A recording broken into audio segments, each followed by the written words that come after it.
एक छोटे से कस्बे में राघव नाम का एक संगीतकार रहता था। कस्बा भले ही छोटा था, लेकिन राघव का संगीत बड़ा था, इतना गहरा, इतना भावपूर्ण कि जो भी उसे सुनता कुछ पल के लिए अपनी चिंताएं भूल जाता। उसकी उंगलियों में कला थी, उसकी सांसों में सुर थे। लोग कहते थे कि अगर राघव चाहता तो बड़े शहरों में नाम कमा सकता था, लेकिन राघव की जिंदगी में एक कमी थी जो धीरे धीरे उसकी सबसे बड़ी समस्या बनती जा रही थी। वो बेहद अनुशासनहीन था। राघव दिन भर संगीत साधना करता, सुबह उठते ही रियाज, दोपहर में नए सुरों के प्रयोग और शाम को कहीं न कहीं बजाने निकल जाना। पर पैसे की बचत, भविष्य की योजना या मुश्किल समय के लिए तैयारी, इन सब बातों को वो बोरिंग और जरूरत से ज्यादा सोच मानता था। राघव जिस कमरे में रहता था, उसकी खिड़की के ठीक बाहर एक पुरानी दीवार थी।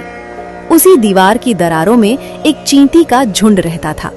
हर दिन लगभग एक ही समय पर राघव देखता कि चींटियां कतार में चलती हुई कहीं से दाने उठाकर अपने बिल की ओर ले जा रही हैं। इतनी मेहनत इतनी भागदौड़, कल के लिए आज क्यों परेशान होना? जिंदगी तो आज है। चींटियां अपने छोटे से संसार में रोज वही काम दोहराती रही और राघव अपने बड़े सपनों में रोज वही लापरवाही। समय बीतता गया। कुछ महीनों बाद कस्बे में एक बड़ा बदलाव आया। शहर से एक नई म्यूजिक कंपनी आई। उन्होंने आधुनिक रिकॉर्डिंग सिस्टम लगाया और सस्ते दामों में रिकॉर्डेड संगीत उपलब्ध कराने लगे। अब लोगों को लाइव संगीत सुनने के लिए बाहर जाने की जरूरत नहीं रही। मोबाइल और स्पीकर ही काफी थे। धीरे धीरे कस्बे में राघव जैसे संगीतकारों की मांग कम होने लगी।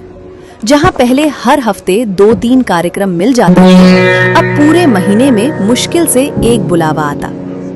ये कैसे हो सकता है? इतना बड़ा नुकसान?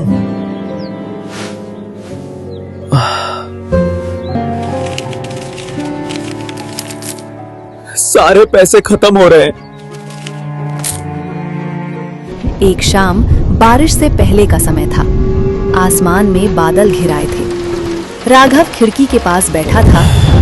इन चींटियों को देखो, कैसे लगातार काम कर रही हैं, बिना रुके। कुछ चींटियां बिल के मुंह पर मिट्टी जमा कर रही थीं, कुछ अंदर दाने ले जा रही थीं और कुछ बाहर खड़ी होकर दिशा बदलती कतार को संभाल रही थीं। राघव ने ध्यान से देखा। उसे समझ आया बारिश आने वाली थी और चींटियां पहले से तैयारी कर रही थीं। उस पल राघव के भीतर कुछ बदल गया। उसे पहली बार ये एहसास हुआ कि ये छोटी सी चींटियां भविष्य को देख नहीं सकती, लेकिन अनुभव से सीखकर तैयारी करना जानती हैं। और वो जो खुद को समझदार इंसान मानता था, बस हालात के भरोसे जी रहा था। अगली सुबह उसने एक छोटा लेकिन अहम फैसला लिया। उसने अपने खर्च लिखना शुरू किया। कहाँ पैसा जाता है, क्यों जाता है, सब कुछ। उसने तय किया कि हर दिन कुछ घंटे संगीत सिखाने में लगाएगा, ताकि एक स्थिर आमदनी बन सके। और सबसे जरूरी, उसने अपने समय को फालतू बहने से रोक दिया। ये आसान नहीं था। कई बार उसे लगा कि ये सब बेकार है, लेकिन हर बार खिड़की के बाहर चींटियों की कतार उसे याद दिला देती, अनुशासन एक दिन का काम नहीं होता। Thanks for watching and subscribe to our channel.